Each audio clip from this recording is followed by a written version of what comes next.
जय हिंद दोस्तों और मेरे प्यारे बच्चों। आज हम क्लास 12th की जो सप्लीमेंट्री बुक है वितान भाग 2 उसका चौथा चैप्टर है डायरी के पन्ने, जो एन फ्रैंक द्वारा लिखित है। हम आज उसे पढ़ेंगे, उसका अध्ययन करेंगे, समरी समझेंगे एक्चुअली। और आपने इसको क्लास 10th में भी पढ़ा होगा। Diary of a young girl novel है जो क्लास 10th के सिलेबस में था। तो हम इसे पढ़ेंगे, इसको समराइज़ करके पढ़ेंगे। और मैं डॉक्टर दीप्ति पांडे आपके लिए इस चैप्टर की समरी लेकर प्रस्तुत हूँ। इस पाठ का जो परिचय है वो मैं बहुत शॉर्ट में आपको बता देती हूँ। द्वितीय विश्व युद्ध के समय हॉलैंड के यहूदी परिवारों को जर्मनी के प्रभाव के कारण अकल्पनीय यातनाएं सहनी पड़ी, बहुत ज़्यादा यातनाएं सहनी पड़ी थी। यहूदियों ने इस मध्य तरह तरह के कष्ट सहे। ये देखिए, मैंने एक पिक लगाई हुई है, ये एन फ्रैंक है, ठीक है। एक किशोरी की डायरी है, युवा लड़की की डायरी है। और इन्होंने उस समय के जो कष्ट थे उसको इस में लिखा हुआ है। गुप्त तहखानों में छिपकर उन्होंने अपने जीवन की रक्षा की। शारीरिक और मानसिक यंत्रणा से ही भूख, गरीबी और बीमारी देखी। ढोर ढंगरों जैसा अमानवीय जीवन जिया। जर्मनी के शासक ने गैस चैम्बर व फायरिंग स्क्वाड के माध्यम से लाखों यहूदियों को मौत के घाट उतारा था। ऐसे समय में दो यहूदी परिवार एक गुप्त आवास में 2 वर्ष तक छिपे रहे। इनमें से एक था फ्रैंक का परिवार, जिसमें माता पिता 13 वर्षीय एन फ्रैंक की उम्र 13 वर्ष की थी। उसके माता पिता, उसकी बड़ी बहन मार्गरेट, 4 सदस्य थे। दूसरे परिवार में वान दंपति थे और उनका 16 साल का बेटा पीटर, ये 3 सदस्य थे। तो 8 व्यक्ति, और 8वें व्यक्ति जो थे वो मिस्टर डसेल थे। इन लोगों को फ्रैंक साहब के ऑफिस में काम करने वाले ईसाई कर्मचारियों की भरपूर मदद मिली थी। एन ने गुप्त आवास में बिताए 2 वर्षों का जीवन अपनी डायरी में लिखा है। यह डायरी 2 जून 1942 से पहली 1 अगस्त 1944 तक लिखी गई है। 4 अगस्त 1944 को किसी की सूचना पर ये 8 लोग पकड़ लिए गए थे और सौभाग्य से यह डायरी पुलिस के हाथ नहीं लगी। 1945 में एन फ्रैंक की अकाल मृत्यु हो गई। एन की मृत्यु के बाद उसके पिता ओटो फ्रैंक ने इसे 1947 में प्रकाशित कराया। अपनी डायरी में एन ने ये चिट्ठियाँ अपनी किट्टी नामक उस गुड़िया को संबोधित की हैं, जो उसे अच्छे दिनों में जन्मदिन में उपहार पर मिली थी। इस डायरी में भय, आतंक, भूख, प्यास, मानवीय संवेदनाएं, प्रेम, घृणा, बढ़ती उम्र की तकलीफें, हवाई हमले के डर, पकड़े जाने का लगातार डर, 13 साल की उम्र के सपने, कल्पनाएं, बाहरी दुनिया से अलग थलग पड़ जाने की पीड़ा, मानसिक और शारीरिक ज़रूरतें, हंसी मजाक, युद्ध की पीड़ा, अकेलापन, सभी कुछ इसमें एन फ्रैंक ने लिखा है। यह डायरी यहूदियों पर ढाए गए जुल्मों का जीवंत दस्तावेज है। ये तो था इसका परिचय, पाठ का परिचय। अब हम इसे विधिवत तरीके से स्टेप बाय स्टेप इसको समराइज करके देखते हैं कि क्या क्या घटनाएं उन्होंने, एन फ्रैंक ने व्यक्त की हैं।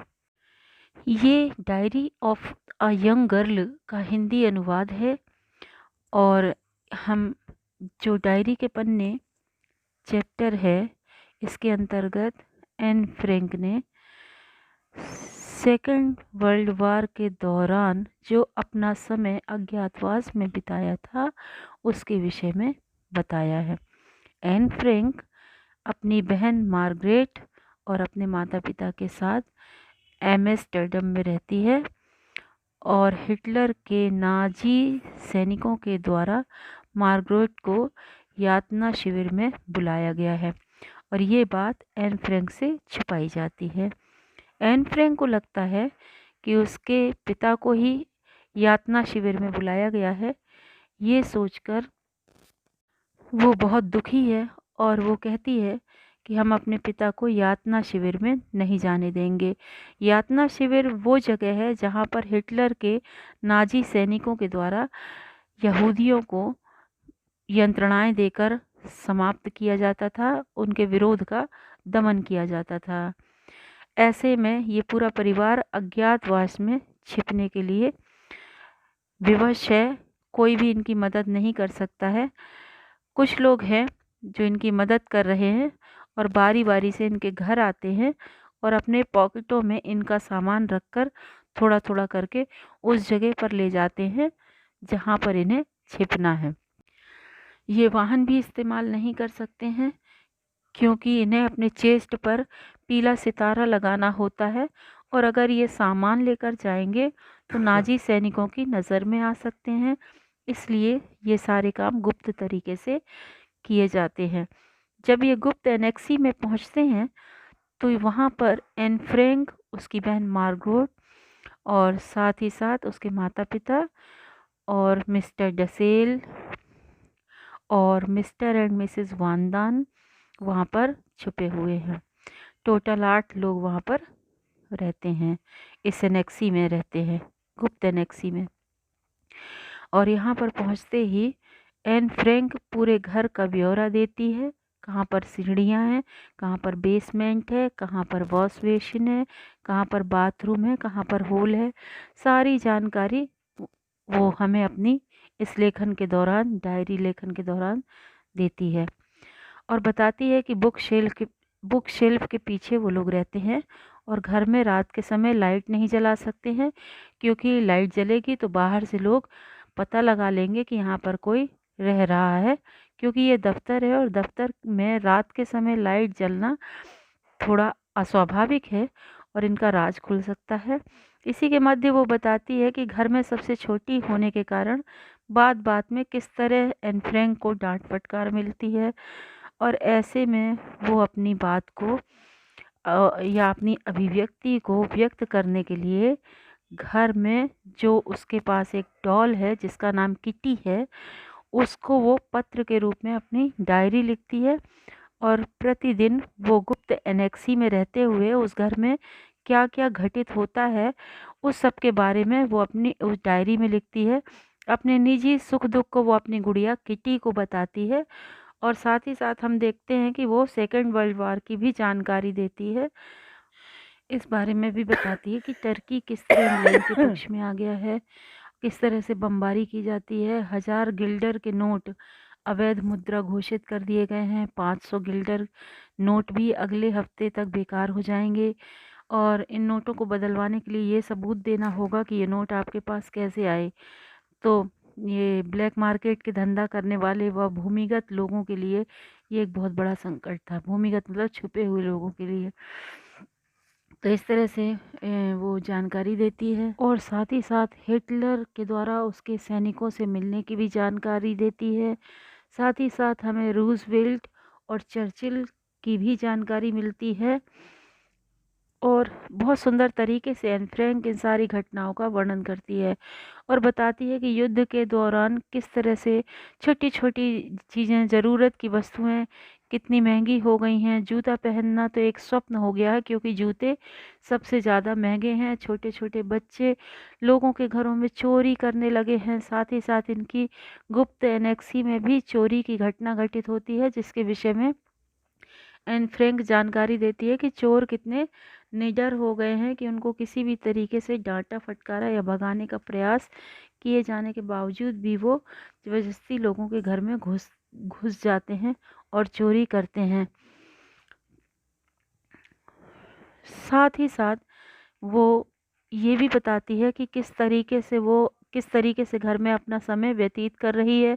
कभी वो अपनी केश सज्जा करती है, कभी पत्रिकाओं और मैगजीन में फिल्मी कलाकारों की फ़ोटो काटती है और साथ ही साथ पुरानी कहानियाँ एक दूसरे के साथ वो लोग शेयर करते हैं। और कुल मिलाकर एन फ्रैंक ये कहती है कि सभी की बातों का दिवाला निकल चुका है क्योंकि 2 साल से हम लोग यहाँ पर रह रहे हैं और सभी एक जैसी बार बार उन्हीं बातों की पुनरावृत्ति करते रहते हैं। और मिस्टर डसेल जो कि घर में बात बात पर एन फ्रैंक को डांटते रहते हैं, एन फ्रैंक को ये बिल्कुल पसंद नहीं है। वो मिसेस वांदान से भी शुरुआत में उसके अच्छे संबंध थे, लेकिन बाद में उससे भी उनके संबंध बिगड़ गए। इसके विषय में भी वो जानकारी देती है। अपने जन्मदिन में प्राप्त उपहारों के विषय में भी वो हमें बताती है। फिल्मों की कहानी और पत्रिकाओं के माध्यम से वो पढ़कर उन कहानियों के बारे में आपस में बातें करते हैं। साथ ही साथ वो आसमान में झांकना चाहती है, सितारे देखना चाहती है, चांद तारों का अवलोकन वो पुनः करना चाहती है, लेकिन उसे खिड़कियों से झांकने में डर है कि कहीं कोई बाहर से उसे देख ना ले कि कोई इस घर में छुपा हुआ है। इसलिए वो अपने मन को मार कर रहती है।